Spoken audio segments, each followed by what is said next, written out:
Hello students, আজকে তোমাদের জন্য ক্লাস 10 এর প্রশ্নবিচিত্রা 2026 এর ভলিউম 2 থেকে ম্যাথমেটিক্সের গোলক চ্যাপ্টার অতি সংক্ষিপ্ত সব প্রশ্ন আলোচনা করে দেবো। এই কোশ্চেনগুলো কিন্তু মাধ্যমিকেও এসেছে, তাই কোশ্চেনগুলো তোমরা কেয়ারফুলি প্রথম থেকে শেষ অবধি দেখো।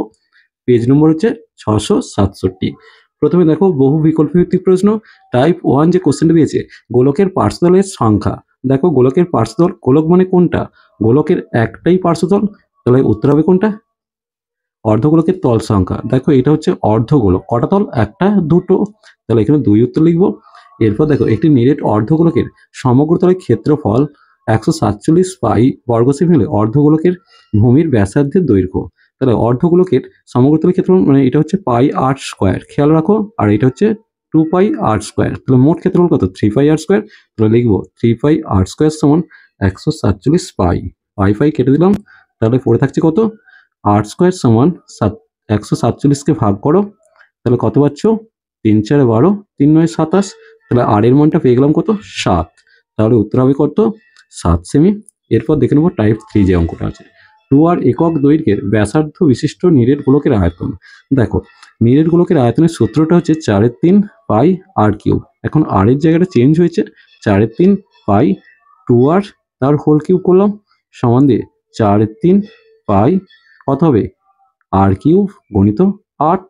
তার মানে পেয়ে যাচ্ছি কত? 4 32 পাই আর কিউব বাই 3। তাহলে এই উত্তর হলো কোনটা? ডি এরটা, সরি ডি এরটা বলছি, এ এরটা উত্তর হলো। এরপর দেখে নেবো টাইপ 4, একটি অর্ধগোলকের ব্যাসার্ধ 7 সেমি, তার বক্রতলের ক্ষেত্রফল। তাহলে বক্রতলের ক্ষেত্রফল কি? 4 পাই আর স্কোয়ার, এটা হচ্ছে সূত্র।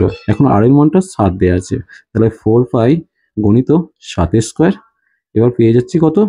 তাহলে এখানে 22-এর সাথে বসাতে হবে, 4 গুণিত 22-এর 7 গুণিত 49 করলাম, 7 7 49। এবার গুণটা করো, গুণ করলে পেয়ে যাচ্ছে কত? 308 বর্গ সেমি। তাহলে বিয়ের উত্তরটা সঠিক। এরপর আমরা দেখে নেব এরপরে টাইপ 5টা দেখে নাও, একটি নিরেট অর্ধগোলকের সমতলের ক্ষেত্রফল তার সমতলের ক্ষেত্রফলের অনুপাত হবে। তাহলে নিরেট অর্ধগোলকের সমগ্রতলের ক্ষেত্রফল তোমাকে আগেই বলেছি যে 3 পাই আর স্কোয়ার, আর সমতলের ক্ষেত্রফল মানে পাই আর স্কোয়ারের কথা বলেছে। তাহলে এদের অনুপাত করে দাও, 3:1 আসছে। তাহলে ডি এর উত্তরটা সঠিক হবে। এরপর দেখো দুটি নিরেট গোলকের ব্যাসার্ধের অনুপাত হচ্ছে 1:2, তাদের আয়তনের অনুপাত কত হবে? চলো দেখে নেবো।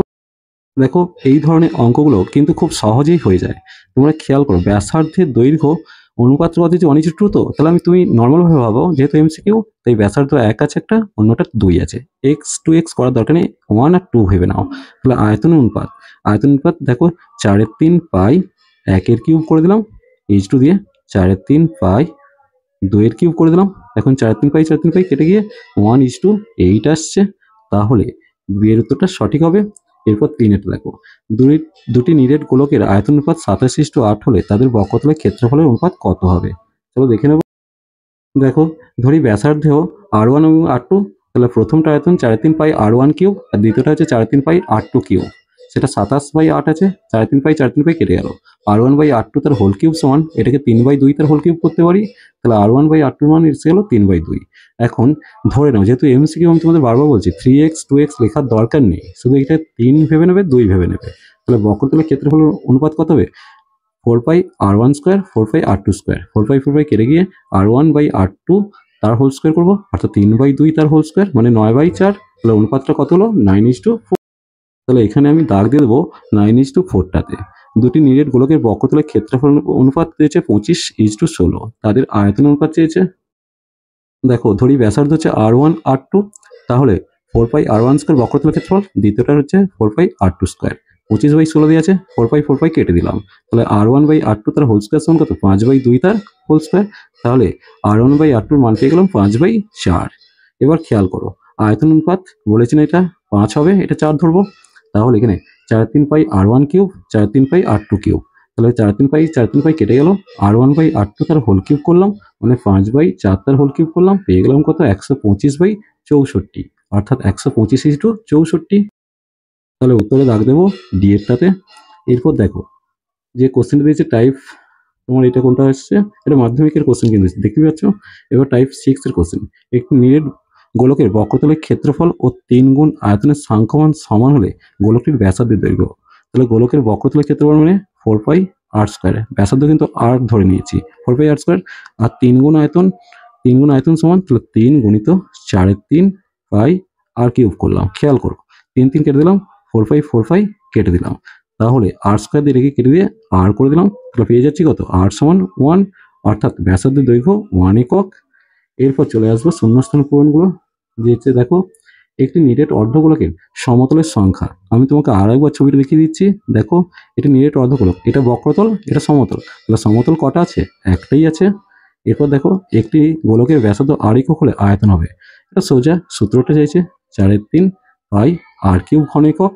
এরপর দেখে নেবো টাইপ 2 যে কোশ্চেনগুলো দিয়েছে, একটি নিরেট গোলকের ব্যাসার্ধ দৈর্ঘ্য দ্বিগুণ করলে গোলকটির বক্রতলের ক্ষেত্রফল হবে। চলো দেখে নেবো। দেখো প্রথমে বক্রতলের ক্ষেত্রফল 4 পাই r স্কয়ার ছিল, পরের বার বক্রতলের ক্ষেত্রফল কত হবে? 4 পাই 2r তার হোল স্কয়ার, কারণ ব্যাসার্ধটা 2r করা হয়েছে। তাহলে 4 পাই r স্কয়ার গুণিত 4 হলো, অর্থাৎ পূর্বের 4 গুণ আসছে। তাহলে শূন্যস্থানে আমি লিখে দেবো কত? 4 গুণ। এখানে গুণ কতটা লেখো। এরপর দেখো একটি গোলকের ব্যাসার্ধ দ্বিগুণ হলে আয়তন কত গুণ হবে? তাহলে গোলকের ব্যাসার্ধ, তাহলে আয়তনটা প্রথমে কত ছিল? 4/3 পাই r কিউব ছিল।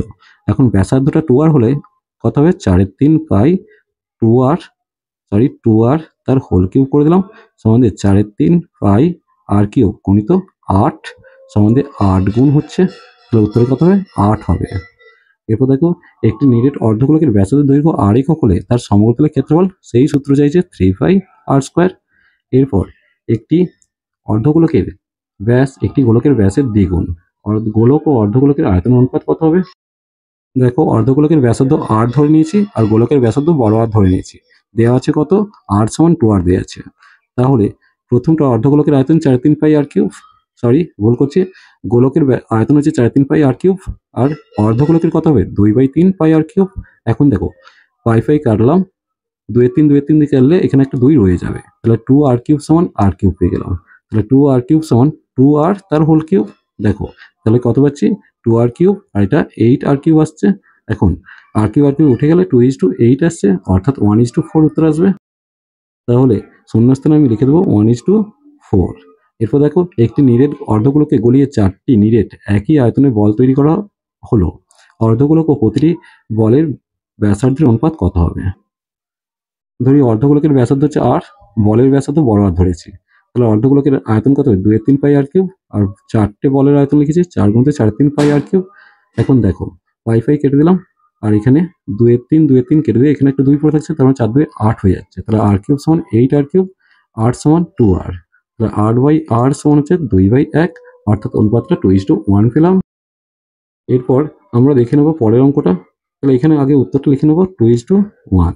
এবার দেখো একটি অর্ধগোলকের সমগ্রতলের ক্ষেত্রফল s বর্গ একক, ব্যাসার্ধের দৈর্ঘ্য এটা হলে s এর মানটা কত? অর্ধগোলকের সমগ্রতলের ক্ষেত্রফল কত? 3 পাই r স্কয়ার।